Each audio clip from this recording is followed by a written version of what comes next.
Oh, my mic. Are we recording or are we talking about your mic? You finally joined the club for real podcasters. Yeah, dude. It's kind of dumbing me up, to be honest, but I got it. We're here. Well, as we learned last week, your mental's not the best. We're good, man. But let's start with that. Where are you right now? My mentals right now, I'm super consumed with getting, I'm doing the remodeling in my home, and they're about to do the master bathroom, so getting all of my stuff out of my room slash bedroom slash bathroom slash closet, all that. Taking it to storage, getting it out of the way. Now I'm downstairs. Basically, my office is now my closet, and I got shit everywhere. So that, You're rattled. well, I wouldn't necessarily say I'm rattled, but like it's a cluster, kinda. Yeah. But we're making do. Baseball mentals are good, I think. So that's good. I haven't had any issues there. Just trying to get this house situation Is the master the last bathroom, the last piece? pretty much. I'm gonna do the stairwell also, but we're kind of waiting till like everything else is done, so there's not traffic in the stairs like after it's done, But it's essentially like the last big piece, yeah. And then it's just kind of little like crossing T's, dotting I's, getting this thing ready. But I will say that living in a construction zone for as long as I've been living in a construction zone, it's like you come home and it doesn't necessarily feel like home, Yeah, been there. So that can wear on you a little bit. Overall, mentals are good. What about yourself? Real quick on the living in the construction zone. I lived in a house that was being remodeled at one point when I was down in Jupiter. Shout out Peter Uline, and it was actually a cool experience. Like I'm happy that I did it because the kitchen was shut down, but we had like a sick backdoor grill area. So I would wake up in the morning and go outside and cook eggs like on the little stovetop thing beside the grill, and sit out there and eat breakfast. So you had like a hibachi grill out there? Yeah, it wasn't. It was more just a burner, like a hot plate almost. Mm-hmm. And then the sink was right there beside it. It's similar to your setup, just nicer because his house was nicer than yours. But and then they had like the section of the house I lived in was, I think, added on at one point, so I could get in and out from there. And it had a really nice upstairs bedroom and bath, like master bath and stuff. And so I actually really started to enjoy it, and the house was amazing. So who's house? Peter Uline. He's a golfer on the live tour. Nice. So he's probably paid, huh? He's done all right for himself. Live tour is giving out money. They do well for themselves. They do well for themselves. Sick. That was in Jupiter? That's when Yeah. you were interning? Or you were working there? Yeah, I was working there. Yeah. It was. It's very nice. Never thought I'd live in a house that nice, so that was cool. How are my mentals, you asked? I've been all over the place today. I'm in a weird situation. I feel like you're all over the place. Yeah. Got something big tomorrow, so I've been focused on that. Graham and Lindsay are out of town, so I'm home solo, so it's just me and Rebby. That's why you're kind of... Yeah. So it's basically wake up, eat, start working, go home, eat dinner, try to get some more work done, go to bed. So I've actually enjoyed it, and the days go really fast, and then I don't miss them as much, so that's a positive.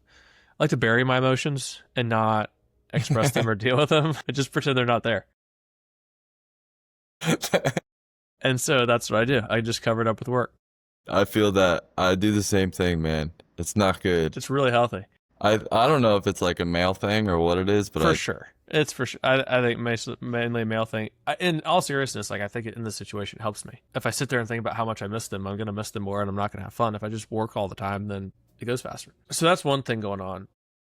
And then this morning, I decided to go for a run. Last week, I PR'd the 2 mile. And so I got myself really hyped up for my run this morning. I was going to do 1 mile. At the time, I was going for 6:30. I did 2 miles in 14:40 last week, so about 7:20 split. Was going for 6:30 this week. Put together a 2-song playlist because I was like, I don't need that much time. I don't need 45 minutes of jams, so I'm gonna be on the road for 6.5 minutes. And that was about when the process peaked, was me putting those 2 songs together. It was all downhill from there. I started out and I was at like a Cam Hanes pace. Moving. dead sprint, moving for the first 200 yards. I was so fired up, I was kind of like slapping myself, getting myself more fired up to go. And I hit my earbud, and I don't even know how to do this, but I hit my earbud and it hit to the next song. No. And I had Sandman live.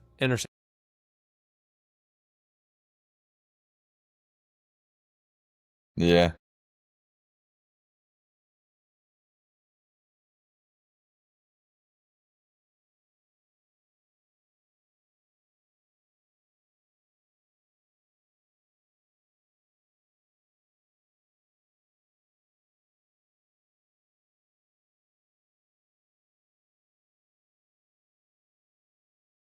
I might throw up. And I've got like 1.8, or I got like 0.8 miles left to run. So I'm good there. I try to keep up the pace. I go on the loop that I had done. I haven't done just a mile in a while, and I went the wrong way. So I was like, I don't even know exactly how to make this a mile. Really start to slow down. Like really, like I'm trying to push it, but I'm also like I'm a long way away. Like this isn't good. I don't remember what happened next, but I felt like I was probably hit more of my 2-mile pace, and I was like, okay, I got to pick it up. I was like, if I start slow, I can't make up the time. I'll start fast. I was dead, trying to push myself, and then as I'm like trying to get the last probably like a third of a mile done, Enter Sandman Live ends, and I don't know what happened to my cue, but this worship song came on that was like the voice of an angel singing as quietly as possible. And so I'm supposed to be on the home stretch just like booking it for the last thing, and it's some girl that's like and I'm like, no, I want someone yelling at me. I want someone, like I'm gonna be cursing myself out right now. And it's this very peaceful worship song going on. And so I just rode that out for the last wave. Ended up running 1.2 miles at a 7:20 pace. So I did the exact same speed that I did for my 2 miles. Well, you had a lot going on. And I was about to throw up. So I was like, this is like, couldn't have gone worse. Remember when you were talking shit about my Garmin? None of this would have been an issue if you just had a Garmin. But I wasn't going to stop. Like once I went the wrong direction, I wasn't going to stop running before I got back to the facility.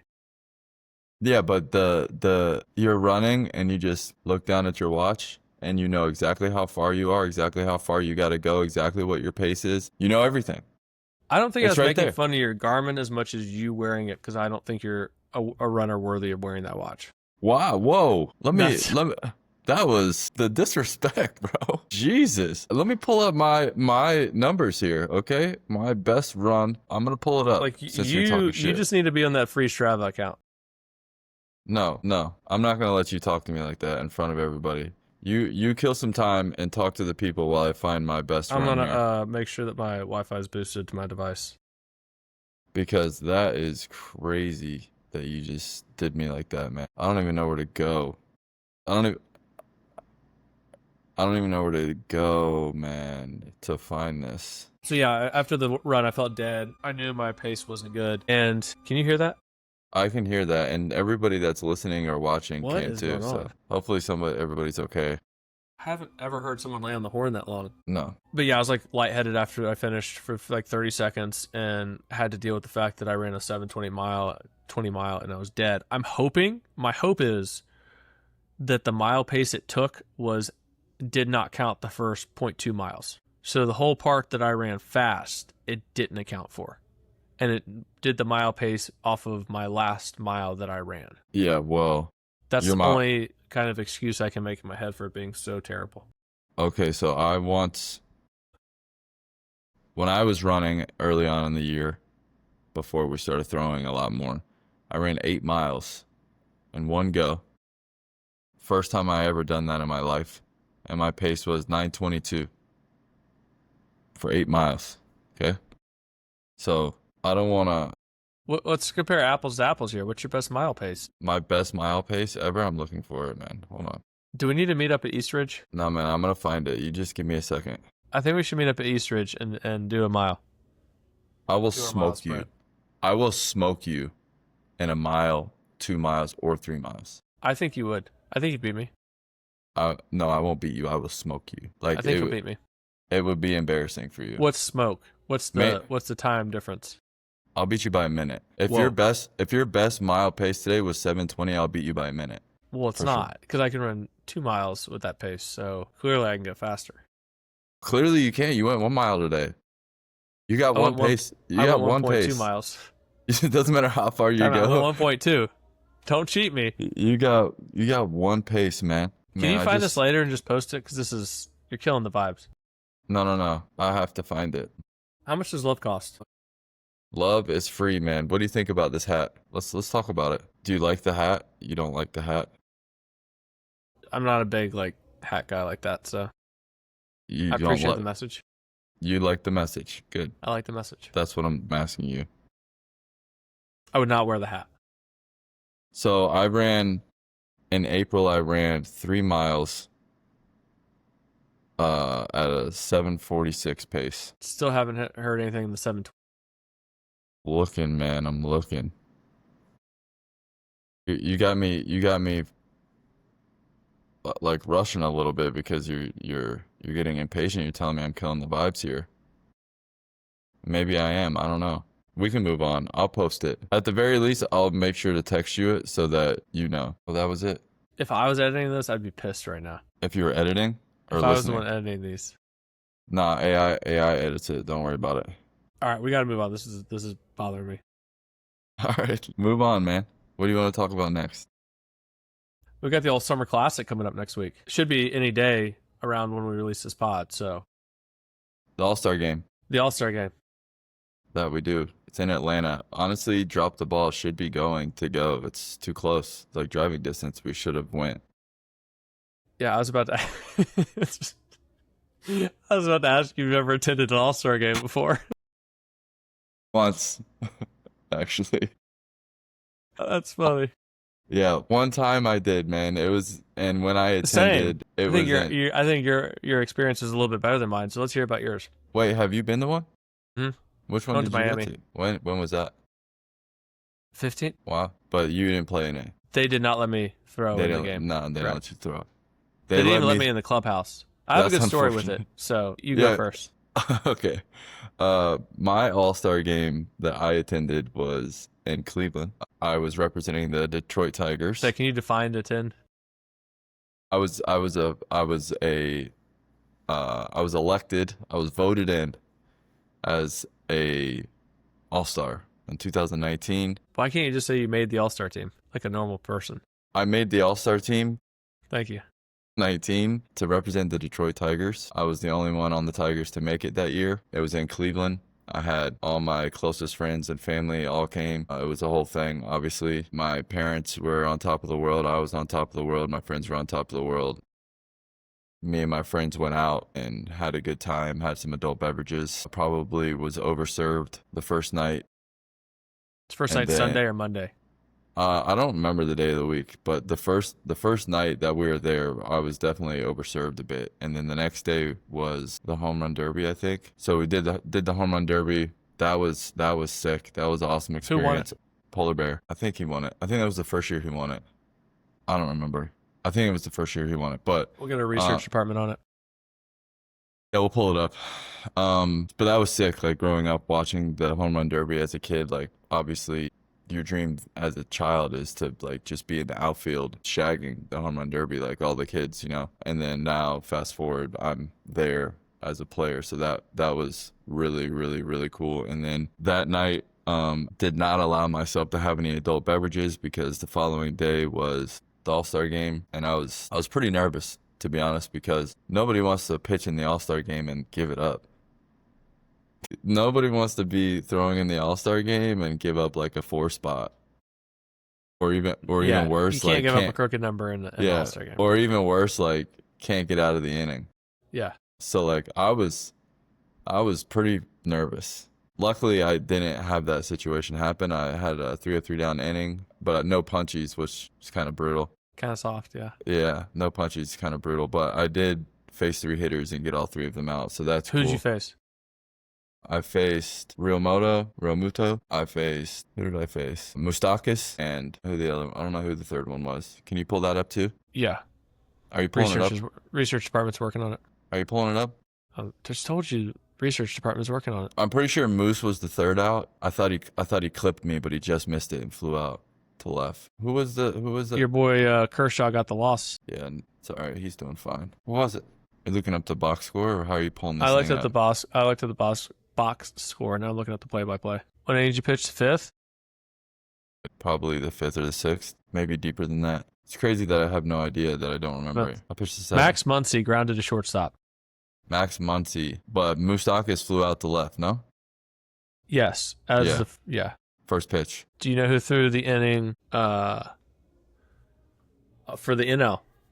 The half inning before you. Friend of the podcast. No, I have no idea. Mike Soroka. Really? Big Mike. He threw the inning before me? He threw the bottom of the sixth and you threw top seven. Yeah, I guess I didn't know him yet, because then I got traded after that. Oh, that makes sense. Yeah. I just remember Shane Bieber was pitched in that game and dominated, and I think he punched the side, and I was standing next to him in the dugout, and I didn't know him very well, but I'm like, yo, you just punched the side in the All-Star game in your home stadium? That's fucking sick. I think he was blowing Ched that game too, like 98, 99 type thing. Yeah, that guy's nasty. Yeah, Contreras, Marte, and Acuna. Yeah, punched the side in his home stadium in the All-Star game, and they went crazy. It was sick. No, only 95. But yeah, overall, man, the All-Star experience was crazy. This is my All-Star jersey right here, signed by everybody, which is sick. And just like the whole experience, it's obviously a game and super nerve-wracking, but you get to be around guys that you've been playing against and don't know very well, and baseball is a family, right? So, like... Yeah. What was the coolest moment besides, obviously, like running out from the bullpen, realizing what's about to happen? The two coolest moments for me was just watching the home run derby, and then the national anthem for the All-Star game. Like being on the line and looking up and seeing like all of my closest friends and like family members and closest family friends like all there, and like them clapping and whatever, and I'm like saluting them. Like that moment was super sick for me. What about walking in the clubhouse? I was a little nervous because I have like, I don't really say this often, but low key, like I get some kind of social anxiety. Like I don't do well in... That makes sense. I don't do well in environments where I don't know anybody at all. Yeah. I'll just be quiet. I'm the same way. Yeah. Yeah, like I'll just be super quiet and probably come off as a dick because I won't talk. But it's more just I'm like nervous, and I didn't really know anybody on the team going in, so I wasn't gonna allow myself to be like the standoffish, nervous guy that comes off as a dickhead, you know. So did you start asking for autographs? Can you sign this? No, they do all that. They set that up for everybody. It's like, all right, what do you want signed by everybody? And then everything. They put it whatever you got.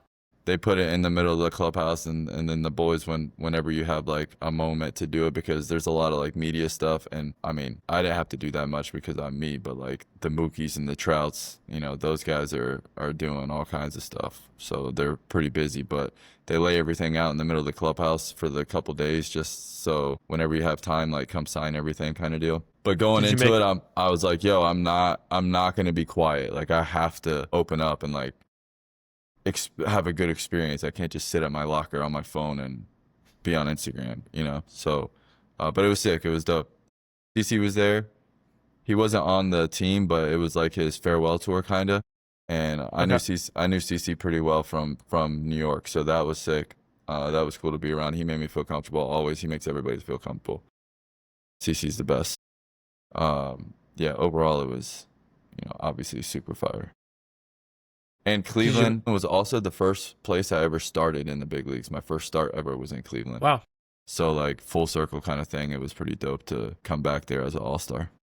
Did you make any new friends? New friends? I don't think I made new friends, but hopefully people think that I'm not an asshole. A lot of people that I played with that I'm good friends with, they tell me like, when you first got here, we hated you. I'm like, why? And like, well, you didn't talk. You just kind of came off as a dick. Wait, you knew Verlander? Yeah, I knew Ver. I knew some guys. I knew Ver. JD was there. McCann was there. I actually threw to McCann. So he was my catcher in Detroit for a few years, and then they non-tendered him and he signed with the This is White James Sox. McCann. Yeah, James McCann. They non-tendered him. He signed with the White Sox, and they made the All-Star team that year as well. So I got to throw to him in the All-Star game, which helped me a lot, obviously, because me and him Yeah, that's awesome. Yeah, me and him were extremely comfortable with each other already. So that helped a lot, like the comfortability there. That's a piece of the All-Star game that people don't understand is really hard for pitchers and catchers. Yeah. I imagine it's probably worse for catchers because you're catching guys that throw the best stuff in the world, and you might have hit against them, but obviously catching is a lot different, and having to understand their mindset, not throw them off with your pitch calling being way off, and then receiving well when you've never actually caught the dude's stuff. Yeah. Well, I think also it depends on, like, for me, I was nervous because the last thing I wanted to do was be the guy that doesn't make it through the inning. But I'm sure there's guys that weren't nervous at all because, like, they're just having fun because it's the All-Star game. You know what And I mean? Verlander goes every year, and Clayton Kershaw goes every year. Yeah. I remember JD Martinez said something to Mookie while we were there about, like, Mookie, you've been doing this for like 6 years straight, bro. What do you want? What else? Like, what else are you gonna do? You know, like, some of these guys, they don't have an All-Star break. They're at the All-Star game every year. They'll be in Atlanta. You know? Yeah, overall, man, insane experience, obviously. I would say that it wasn't just an insane experience for me, like, for my parents and my friends. We all talk about it all the time. Not just because it was the All-Star game, but, like, everything about it. You know, like, riding, like, the little parade thing, like, my parents being in the back of the pickup truck with me and, like, waving to the fans, like, the whole deal, man. It was super cool. Yeah. There's no real way to overstate how awesome that is. The All-Star? Yeah, like you being in the All-Star game. That's incredible. Yeah. I'd like to make, like, I usually look to ways to make fun of you for anything, and I just can't ever find anything with, like, you can't, mid All-Star game. Yeah, no, you didn't punch anybody out. It's like, dude, threw a perfect inning in the All-Star game. What are you talking about? Yeah, but I will say that year 19, like, I had a lot going on too because, like, trade rumors, and obviously I was pitching really well, and, like, there comes a point where, like, you know that you got a chance to make the All-Star team if you don't fuck this up, right? So it's like it's a battle mentally because it's like, well, you don't want to put that extra pressure on yourself. You got to go out there and compete. Having said that, like, you're trying to hold on to the dream here because you got a chance. And as a reliever, you're one bad outing away from no longer having a chance. So it was pretty stressful. And then, like I said, on top of that, like the trade rumor stuff, like when I got home from the All-Star game, I started packing up my apartment so that if I got traded and we weren't at home and we were on the road, that, like, one of my friends could fly up and throw my stuff in the car and go wherever I was going. So, like, I had a lot going on, but the All-Star game was insane. Yeah, that's amazing. 12-year-old Shane Greene would have had... You all right? 12-year-old Shane Greene, if he knew he was going to be a Major League All-Star, somebody told him, he would have been like, yeah, right, bro. You know? So, super fire. That's awesome. You can't take it away from me. No? You ready to hear my All-Star game experience?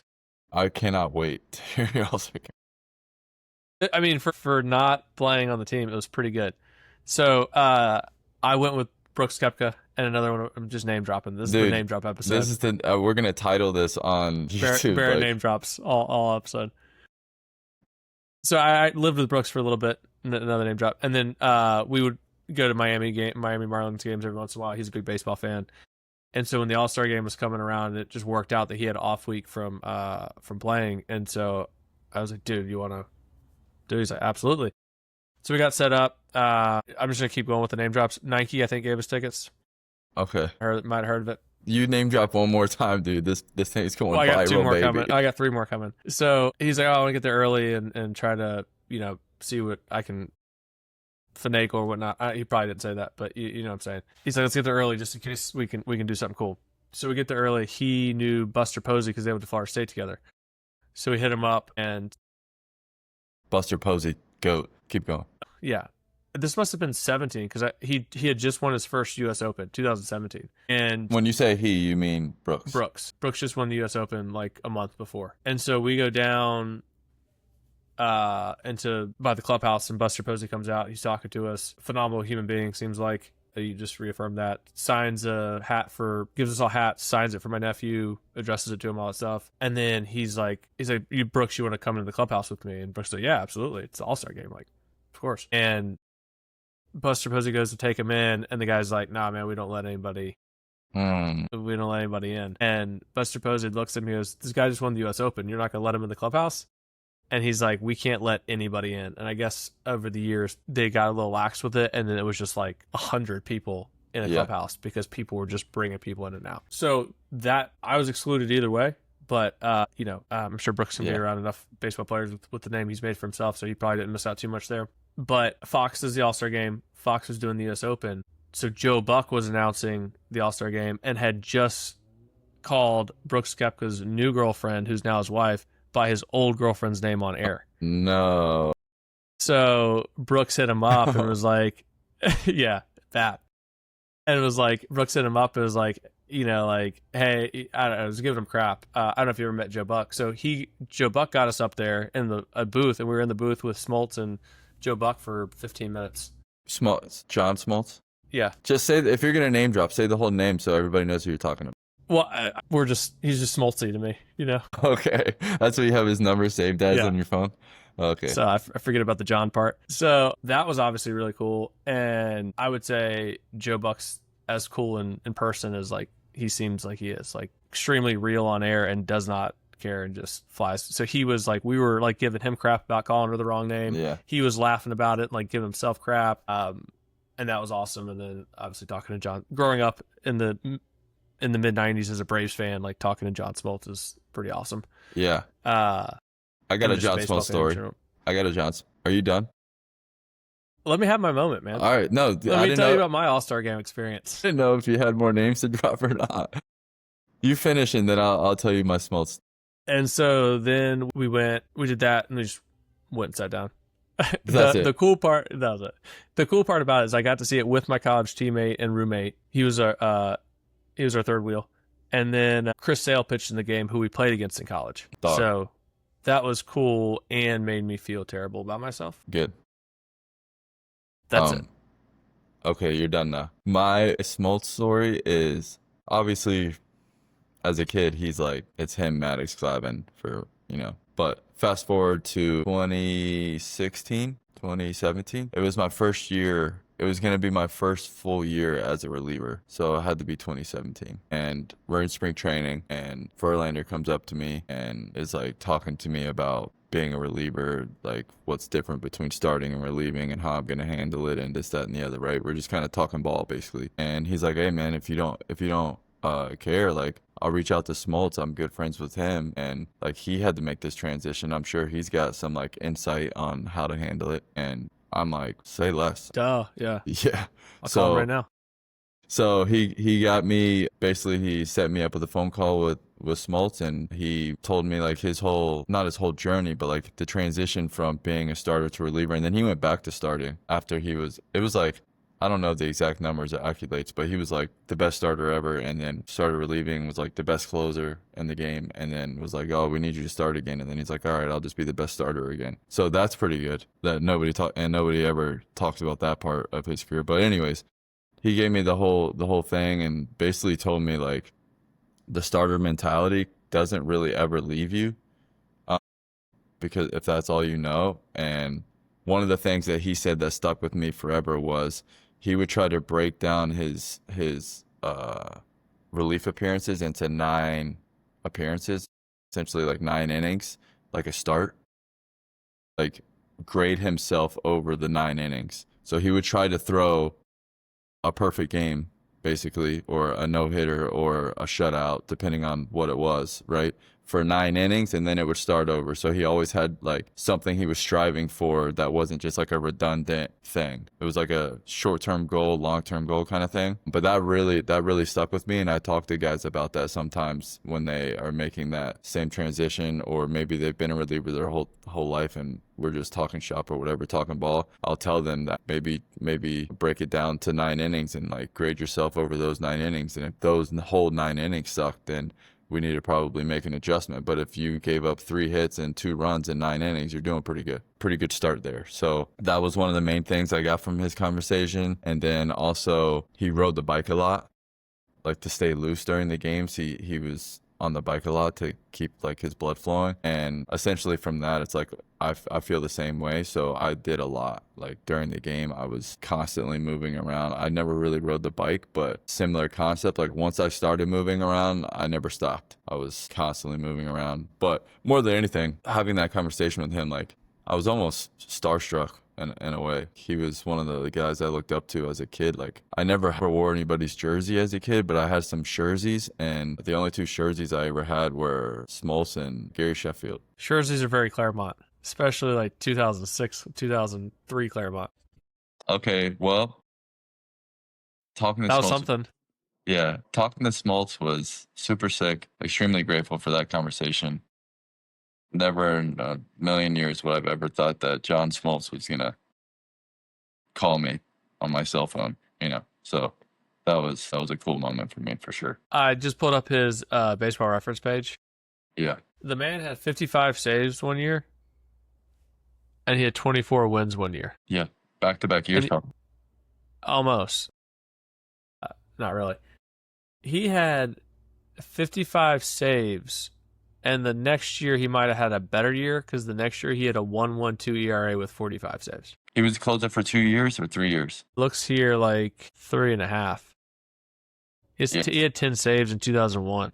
I don't know what his deal was. He also had 5 starts. Yeah. He had 75 appearances, 75 in 2002. Yeah. Go. Nobody talks about him as a reliever. And then in 2006, he started 35 games. That's pretty wild. Nobody talks about it. I talk about Not it. enough. But nobody Not else. enough. Nobody talks about it enough. Yeah. They essentially called him and was like, "Hey, we don't have a closer. We need a closer. We got starters." And he's like, "I'll do it." And there he goes. And not only did he do it, that's the thing. It's like Ohtani. Like not only is he doing both, he's the best at both. Smoltz not only did both, but he was the best at both. So You can definitely make an argument. There's 2 or 3 years where he was the best starter or the best reliever. 100%, which is insane. Very insane. But all right, man, you want to wrap this thing up? You got a question? Yeah. Let's go to everyone's favorite podcast segment, No Context. No Context with Barrett Stover and Shane Greene. Don't ever do that again. That just made it. Now it's everyone's least favorite segment. I'll go first. I like my question today. It better be good because you've been talking about how you like it all day. It's not true. I sent you one text about it. Would you rather be 25 sitting on 25 mil or 45 sitting on 75 mil? And you do not get if you choose the latter, you don't get any money until you're 45. What I 25 sitting on 25 mil. Okay. What do you have for me? That was the question you were so excited about. I thought it was a good question.